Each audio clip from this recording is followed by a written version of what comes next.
¿Empiezo? Sí. Hola y bienvenidos de nuevo a mi canal de YouTube. En este video quiero contarles una historia, quiero hacer un story time de cómo llegó Tiago a nuestra vida, de cómo fue toda la historia, todo el cuento de la llegada de Tiago a nuestra vida, un poco cómo tomamos la decisión, cómo fue el proceso, cómo fue el encuentro. Entonces, pues nada, empecemos. Les cuento que yo desde siempre había querido adoptar, desde siempre, pero obviamente yo no hablaba eso con nadie. Y con Ángel, que es mi novio, fue mi novio como desde el 2011, empezamos a hablar del tema de la adopción. Él me decía, sí, es una forma válida, no sé qué, pero en realidad nunca hablamos como en serio de adoptemos un hijo, pues ni siquiera hablábamos de tener hijos. Pues nosotros nos fuimos a vivir a Alemania, el man me propuso matrimonio y en Alemania pues éramos estudiantes, no teníamos plata, entonces teníamos mucho tiempo libre para caminar por la ciudad y para hablar y pues hablar de cosas. Y ahí fue cuando por primera vez hablamos en serio de listo, bueno, nos vamos a casar y ¿qué? ¿Queremos hijos o no queremos hijos? ¿Cómo queremos que sean esos hijos? ¿Cómo queremos que lleguen a nuestra vida? Y entonces hablamos seriamente de la adopción. Eso fue como en 2018 y dijimos, listo, vamos a adoptar. La forma en la que íbamos a ser papás, ya lo sabíamos, nunca se lo habíamos dicho a nadie, no se lo habíamos contado a nadie y pues tampoco teníamos por ningún lado en el radar ser papás todavía, pues porque todavía éramos estudiantes, no vivíamos en el país, nada. Regresamos a Colombia, nos casamos y ahí empezamos a pensar, bueno, ahora sí, ¿qué onda? Y empezamos a averiguar cómo era el proceso de adopción con el ICBF. Bueno, en realidad cobrar todo el proceso de adopción, que es complicado cuando uno no sabe nada sobre adopciones, pues se le hace que es difícil y entender cómo se hace todo el proceso. Entonces nos pusimos a leer, a averiguar y nos dimos cuenta que el proceso de adopción, por más que la promesa de valor es que son 9 meses, como si fuera un embarazo, pues se demora casi 2 años, desde que empiezas a hacer el proceso hasta que te entregan el niño. Entonces yo le dije a Ángel como, oiga, no, yo quiero ser mamá joven, yo quiero ser una mamá que pueda correr, que pueda saltar, que pueda hacer todo lo que quiera hacer con su hijo, que pueda verlo mucho tiempo de su vida crecer. Empecemos el proceso desde ya porque igual de aquí a 2 años. Y me dijo, bueno, listo. Eso fue en 2019 y una noche yo estaba así como desparchada. Porque Ángel siempre se duerme y pues me toca apagar la tele porque el man no podía dormir con televisión prendida. Entonces yo me ponía a mirar mi celular y así desparchada como a las 10 de la noche entra a la página del ICBF y ya en el primer formulario que se llena en una plataforma que se llama ADA. Y ahí te preguntan como las cosas como más generales de tu familia, de quién eres, por qué quieres adoptar, te preguntan un poco como en general cuáles son tus ingresos. Y bueno, eso fue en febrero de 2020. Llené ese formulario, lo envié y me llegó una notificación que decía como que quedaba a la espera de la invitación a una charla legal. Y llegó la pandemia. Y la pandemia pues retrasó absolutamente todo. O sea, el ICBF quedó paralizado. Todos los niños quedaron pues donde estaban, en el punto en el que estaban, separaron los procesos de adopción, pues porque obviamente ellos dependían mucho de poder encontrarse con las familias adoptantes, visitar las casas, hacerles talleres y les costó mucho toda la adaptación a la parte como virtual. Más o menos en junio de 2020, o sea, julio, 6 meses después, recibimos un correo en el que nos invitaban a una charla legal. Y en esa charla legal te cuentan las generalidades del proceso de adopción, como todo lo legal del proceso de adopción. Entonces, ¿qué implica? Aclaran algo que es como muy valioso y que es valioso para hacer como un filtro en realidad entre los papás adoptantes, y es que el proceso de adopción no es un proceso que busque restituir los derechos de los papás que no pueden ser papás o las mamás que no pueden ser mamás. Es un proceso que busca restituir los derechos de un niño que le han sido vulnerados sus derechos y que está en custodia del Estado. Entonces, pues eso cambia toda la perspectiva que uno tiene sobre la adopción, porque realmente es un proceso que es centrado en el niño y en el bienestar del niño, en no dejar que le pase nunca nada más que vulnere sus derechos. Entonces, realmente es un proceso que mira muy al detalle quién eres tú como persona y quiénes son ustedes como familia y en qué contexto va a estar ese niño. Obviamente cuando uno entiende que ese es el propósito, se da cuenta de por qué hacen todo lo que hacen después, porque realmente es un proceso que es largo y es complejo y obviamente te miran hasta abajo de la cama. Y luego más o menos al otro año, así como en enero, febrero de 2021, nos llamaron a una cosa que se llama los talleres psicosociales. Son 4 talleres en los que te preparan como pareja para recibir un bebé, y realmente más que te preparan como pareja para recibir un bebé, te preparan como pareja para la evaluación que te van a hacer, porque después te van a evaluar. Entonces te explican todo lo que significa adoptar en términos psicológicos, en términos sociales. De los aprendizajes como más valiosos que yo tuve, tanto Ángel como yo, insistimos mucho en que era lo mismo ser padres biológicos que padres por adopción, un poco como vale huevo, es lo mismo, no importa si es biológico o no es biológico, y pues a la final no importa, obviamente a la final es tu hijo, tuyo propio, pero obviamente sí hay muchas diferencias y obviamente sí tiene otras implicaciones en términos sociales y psicológicas, tanto para los papás como para el hijo que llega a esa familia. ¿Cómo le vas a contar a tu hijo que es adoptado? ¿Cómo va a lidiar con el hecho de que él no llegó a una familia de la misma manera en la que han llegado la mayoría de sus compañeros, de sus primos, etcétera? ¿Cómo lo vas a manejar? No puedes dejarlo al azar, tienes que prepararlo, tienes que saber cuál va a ser tu discurso, cómo lo vas a contar, cuál es la narrativa, cómo lo va a manejar tu familia, cómo vas a manejar todos los estereotipos que hay en términos sociales, porque no quisiste un hijo propio tuyo, es que es propio mío, ¿sí? Porque no pudiste, no eres estéril o cuántos tratamientos de fertilización hiciste. Todo eso son cosas que la gente pregunta y son paradigmas y tabúes que todavía existen y pues que finalmente te toca aceptar que cuando vas a ser papá o mamá por adopción, vas a tener que lidiar con eso y tienes que prepararte para hacerlo para que no se te convierta en una carga y no se te convierta también como en un cheque por cobrar, en un cheque en blanco, ¿sí? Como que te vayas arrepintiendo poco a poco de que, ay, pucha, ¿por qué hice esto? ¿Por qué no lo hice distinto? ¿Por qué no estás preparado y por qué crees que eso ya no existe? Que era un poco como lo que me pasaba a mí. Yo creía que era una sociedad mucho más libre, mucho más abierta, mucho más flexible y en realidad no. Cuando yo me di cuenta, cuando yo empecé a contar y demás, me empecé a dar cuenta que todavía la gente tiene muchos tabúes y muchos paradigmas negativos con respecto a la adopción. Esos talleres psicosociales te preparan para eso y sobre todo te preparan para que esas cosas que pasan a nivel psicológico y social no tengan un impacto en la crianza de tu hijo y no vayas por error o por cualquier otra razón a volver a vulnerar sus derechos. Porque igual son cosas que son desafiantes tanto para él como para uno, como papá. Hicimos estos 4 talleres y fue muy lindo porque claro, cuando nosotros les contamos a nuestras mamás, papás, a nuestra familia que íbamos a ser papás, pues fue muy emocionante y cuando les contamos que iba a ser por adopción, pues también se emocionaron mucho, pero sí tiene el componente como de la larga espera que no acaba, sí, ese embarazo que uno no sabe cuántos meses tiene, cuánto le falta, ni cómo está el niño, ni si es niño o niña, si viene o no viene bien. Pues cuando les contamos que ya empezamos estos talleres psicosociales, nos trajeron regalos, nos invitaron a comer. Fue en realidad muy especial y muy lindo de parte de nuestras familias también. Y esas personas que te dan esos talleres son parte de un equipo que te asigna el Estado. Entonces tú tienes un equipo de defensoría de familia y ese equipo de defensoría de familia pues se encarga de que tú estés preparado para recibir al niño o niña que te van a dar y pues de que todos los papeles y todo lo demás pase al comité que es el que decide qué niño te asigna pues de la mejor manera, ¿no? Y que tú realmente eres lo que llaman ellos idóneo para ser papá. La evaluación empezó más o menos en junio de 2021 y la evaluación implicaba una serie de entrevistas individuales, entrevistas de pareja, entonces te hacen entrevistas como para saber toda tu vida, ¿sí? Para sacar si tú tienes por ahí algún trauma, si de verdad tienes alguna condición mental, alguna condición física, te piden exámenes médicos físicos de todo tipo, te piden también que te certifique un médico que realmente tú eres pues una persona idónea, que no tienes afectaciones, enfermedades, algo que vaya a hacer que, no sé, tú adoptes un niño y al poco tiempo que pues él logra formar una familia, la mamá se muera por alguna razón. Porque pues un poco volvemos como a todo el tema de la vulneración de nuevo de los derechos.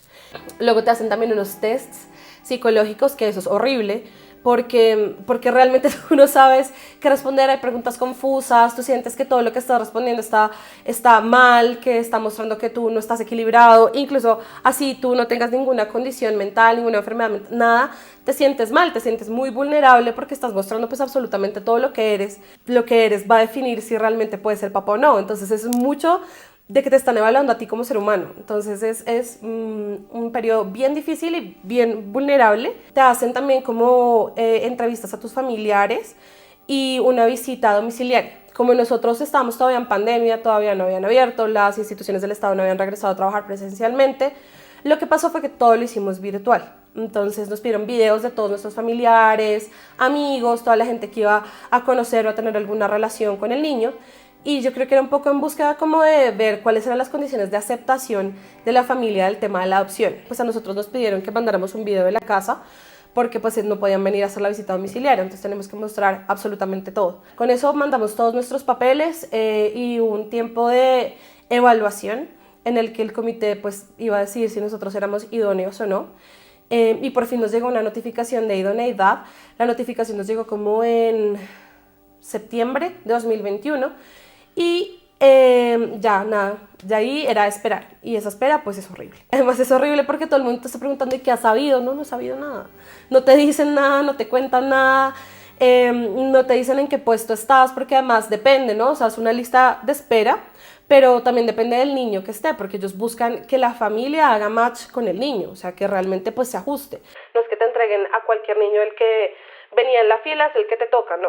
Esa espera fue harta y pues uno tiene que seguir viviendo. Yo era la directora del área de servicios internacionales de una empresa americana, de una organización que ha desarrollado un modelo educativo que implementan en muchos colegios. Y más o menos hacia octubre, noviembre, todos los años organizábamos una conferencia internacional. Y como era pandemia, pues esa conferencia internacional se iba a hacer virtual. Entonces, pues yo tenía que encargarme de la organización de todo ese evento. Y era pues un evento súper masivo, súper grande, con un montón de asistentes. Tenemos como 1000 y pico inscritos, conferencistas, mejor dicho, todo. Pues era, no me acuerdo, era una semana de noviembre. Y creo que el lunes, 2 semanas antes de esa semana, nos llegó la notificación de asignación de Tiago. Entonces nos llegó por correo y te llega por correo la notificación como asignación, notificación de asignación ICBF. Y yo vi el correo y Ángel estaba trabajando, estaba en la oficina y venía creo que en camino, eran como las 5 o 6 de la tarde y yo lo llamé y me dijo no vayas a mirar nada hasta que yo llegue. Y yo así como sudando, con la voz temblorosa, salí a sacar a Dante y yo hablaba sola. Yo siempre he hablado sola, pero cuando estoy nerviosa hablo más sola. Y hablaba, la gente en el parque me miraba con el perro como esta vieja que, y yo hablaba así nerviosa, lloraba, me temblaban las manos y no podía pues ver nada porque pues Ángel tampoco podía ver y no quería que yo viera nada antes. Hasta que por fin llegó, abrimos el correo y en el correo te dicen como que te comunican que te han asignado a este niño, esta niña con tal nombre, tal identificación y te mandan varios documentos. Entre esos documentos pues te mandan su historia clínica, ¿no? Para que tú sepas si tiene alguna enfermedad, si tiene alguna condición, y te mandan fotos y te mandan pues el historial, como la carpeta que tiene el ICBF de ese niño. Entonces te cuentan toda su historia de vida, te cuentan de dónde viene, en dónde ha vivido, cómo come, si no come, cuánto pesa, todo. Son como 30, 40 páginas en las que te cuentan pues toda la historia de vida del niño. En nuestro caso, pues Tiago ya iba a cumplir 2 años, entonces era una historia de vida larga, o sea, había vivido muchas cosas. Nosotros todo el tiempo nos habíamos soñado un bebé, o sea, queremos un chiquitín. Pero vimos la foto y dijimos, ¿cuál chiquitín? ¿Qué importa? Este es. Y en ese momento la gente me pregunta un montón, como, ay, pero tú no querías un bebé más chiquito. Y yo decía, sí quería, pero en el momento en el que vi la foto, en el que vi la historia, dije, es que este es mío, este es mi hijo, punto. Por lo general, la gente se toma un poquito de tiempo para revisar la historia clínica, revisar la historia del niño y todo para aceptar. Nosotros esa misma noche mandamos una carta firmada aceptando. Al otro día a las 8 de la mañana la defensora nos mandó un correo como creo que nunca nos habían respondido tan rápido, pero muchas gracias por su respuesta rápida, no sé qué. Aceptamos y la defensora nos dijo, bueno, el niño está en Pereira, ustedes tienen que viajar a Pereira y tienen que pasar un tiempo con él en un hotel o en un espacio porque tenemos que hacerles una prueba que se llama periodo de convivencia. Entonces a mí, ¿qué me tocó hacer? Pues llamar a la empresa en la que trabajaba, la organización en la que trabajaba y decir, oigan, no voy a poder estar en esta mega conferencia que yo organicé, que yo estoy haciendo, que me toca irme de licencia de maternidad. Yo literalmente dejé todo botado. Ellos fueron mega comprensivos y me dijeron como sí, fresca, no pasa nada, vete, haz lo que tengas que hacer. En todo caso, creo que eso mataba cualquier otra cosa. Entonces pagamos una semana de hotel en ese hotel en Risaralda para poder estar con él y pues obviamente tenemos que pasar todo ese tiempo ahí porque ellas tenían que volver después de habernoslo entregado, más o menos creo que son 5 días después, y ver si nosotros nos habíamos adaptado o no como familia, que eso también pues es súper complicado. Entonces nos fuimos súper felices, emocionados. Nosotros acá no le teníamos cuarto, pues teníamos un cuarto lleno de chécheres, o sea, un cuarto con una cama, sin colchón, sin nada, lleno de regalos y cosas que nos habían traído. Entonces nos tomamos un tiempo para organizar todo, ordenar, limpiar la casa, o sea, preparar todo para que pues él pudiera llegar. Nos fuimos para Pereira, pasamos una noche sin él y al otro día pues iban a ir a llevárnoslo, creo que a las 10 de la mañana. Entonces pedimos prestado un espacio que era como un cuarto de juegos ahí. Y le pusimos bombas, le trajimos juguetes, le trajimos cuentos, de todo. Cuando ya iban a llegar, él entró cogidito de la mano caminando de la defensora, de una, no sé si fue la defensora, no creo era como la psicóloga de su equipo defensor. Y él llegó y nos dijo, papá, hola papá, mamá. Entonces, eso fue muy emocionante. Obviamente lloramos, nos abrazamos, de todo. Obviamente a ellos, desde que saben cuál es la asignación, les muestran fotos, les muestran videos, uno les manda cosas, como para que ellos pues se vayan acercando a uno. Pero de todas maneras, pues es re difícil. O sea, ahí en ese momento en el que estábamos jugando y eso, súper bien. La defensora y la psicóloga se fueron y el niño se quedó súper tranquilo, comió con nosotros, almorzó, pero cuando subimos a hacer la siesta, que se dio cuenta como que estaba en un cuarto con 2 personas extrañas y que tenía que dormirse, pues fue horrible. Se atacó a llorar, no quería nada, no quería que lo cogiéramos, estaba bravo, miraba la puerta, señalaba la puerta como me quiero ir. Entonces esa adaptación fue súper difícil. Finalmente ese día se quedó dormido llorando, o sea, se quedó dormido del llanto. Y se despertó por la tarde y cuando nos vio seguía bravo. Como, pucha, sigo acá otra vez, ¿por qué? Entonces intentamos de todo, intentamos meterlo a la piscina, o sea, hicimos de todo para como jugarle, divertirlo, para tratar como de establecer vínculo con él. Pues obviamente se demoró un tiempo. Me acuerdo que lo metimos a la piscina y decía no quiero. Él lo que más decía cuando llegó era no quiero, no quiero, no quiero, no quiero. Y nos decía en la piscina no quiero, entonces lo sacamos y le dijimos no, yo creo que no le gusta la piscina, eso no es lo de él. No, pues en realidad le encantaba la piscina, le encantaba el juego. Después nos dimos cuenta lo que no quería era estar con nosotros. Él estaba muy incómodo y muy asustado. Entonces bueno, fueron pasando los días. Yo creo que por lo menos unos 3, 4 de esos días él estuvo muy bravo y se despertaba bravo, triste. Ya más o menos como el 4.º día ya empezó como a divertirse, a jugar. Él obviamente en esos días tenía periodos en los que estaba muy feliz, cuando salíamos, cuando le llevamos a comer, a jugar, estaba muy feliz, pero era sobre todo los momentos más rutinarios como la bañada, la dormida, que él como que se desencajaba y no quería que estuviéramos ahí con él. Ya al 4.º día ya estaba más acostumbrado y nos hicieron la visita las mismas 2 personas que nos habían entregado a Tiago y nos dijeron como no, todo súper bien, se pueden ir. Entonces nos vinimos a Bogotá. Y obviamente la llegada acá a la casa pues fue otro periodo de adaptación. Total, pues otra vez distinto, su cuarto, su casa, todo le parecía súper raro, le tenía miedo al perro, el perro fue grande, entonces le daba miedo el perro, era más grande que él, de verdad. Entonces ahí lo que hicimos fue jugar, tener mucha paciencia, porque claro, a nosotros además todo nos daba miedo, éramos papás primerizos, bañarlo nos daba miedo, vestirlo nos daba miedo, sacarlo, no sabíamos si cuando estaba llorando era que le dolía algo, no. Re difícil.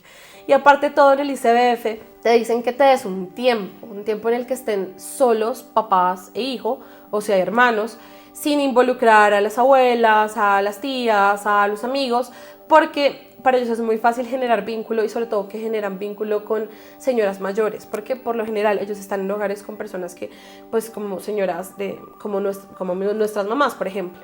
Lo importante era que él identificara que nosotros éramos sus papás y que a nosotros debía acudir cuando necesitaba resolver alguna necesidad y así empezar como a establecer ese vínculo de familia, de parentalidad. Pues estábamos básicamente solos, no tenemos a nadie que nos ayudara, no podíamos traer a nadie ni nada y fue difícil, pero creo que funcionó un montón, creo que funcionó muchísimo para generar ese vínculo, para que él nos necesitara, pero aún así yo creo que se demoró más o menos, no sé, unos 6, 7 meses en que él nos reconociera como sus principales cuidadores, como sus papás, en los que demostrara como que nos extrañaba. Porque nosotros, por ejemplo, lo llevamos donde los abuelos una tarde para que lo cuidaran y él se le olvidaba que nosotros existíamos. Eran los abuelos y si estábamos en una reunión iba y le pedía o a mi mamá o a la mamá de Ángel que le dieran comida o agua, que lo llevaran al baño. O sea, nunca éramos nosotros. Yo creo que sí, yo no sé, como que no nos reconocía como cuidadores. Nosotros nos reíamos y decíamos que era porque éramos muy niños, como muy jóvenes, como que nos veíamos como niños y entonces que no le parecía como que fuéramos responsables, pero sí se demoró en que fuera muy, muy cariñoso. De hecho, hasta nosotros ya tenemos más de 1 año con Tiago y hasta hace muy poco nosotros le vemos como demostraciones de afecto y cariño espontáneas. como decir mamá te amo, papá te amo, o ponerse triste y decir tú no me amas, cosas como esas que son muy comunes en los niños, pues obviamente desde que están pequeños con sus mamás o sus papás, hasta ahora nosotros lo estamos viendo en Tiago con nosotros. Y pues es un proceso de evolución que requiere mucha paciencia, y a eso se referían la psicóloga y la trabajadora social cuando nos decían que adoptar no es lo mismo que tener un hijo biológico, y que a nivel psicológico pues te impacta, y que tienes que ser resistente, que tienes que ser persistente, empático, saber, porque muchas veces uno se siente rechazado como papá o como mamá, siente no me quiere, no soy buena mamá, no soy buen papá, y en realidad pues es que él está haciendo su propio proceso de adaptación, de creación de vínculo, aunque finalmente sí somos una familia como cualquier otra, sí somos, es nuestro hijo, así no comparta nuestros genes y nuestra sangre, es nuestro, es propio. Sí es distinto adoptar, es muy distinto, y pues uno tiene que estar preparado para que la paternidad y la maternidad por adopción pues va a representar otros desafíos, y que muy seguramente la biológica tiene otros desafíos pues distintos, pero pues uno tiene que estar realmente preparado. Y bueno, esa es la historia de cómo llegó Tiago a nuestra vida, con lujo de detalles. Y si tienen más preguntas sobre cómo es la adopción, cómo se hace el proceso, el ICBF, cómo se adopta en Colombia, déjenmelo en los comentarios y yo haré todo lo posible por responderles. Síganme en mis redes como @howtomom, donde van a encontrar videos más corticos y más información sobre adopción, maternidad y otros temas que les pueden interesar. ¡Chao!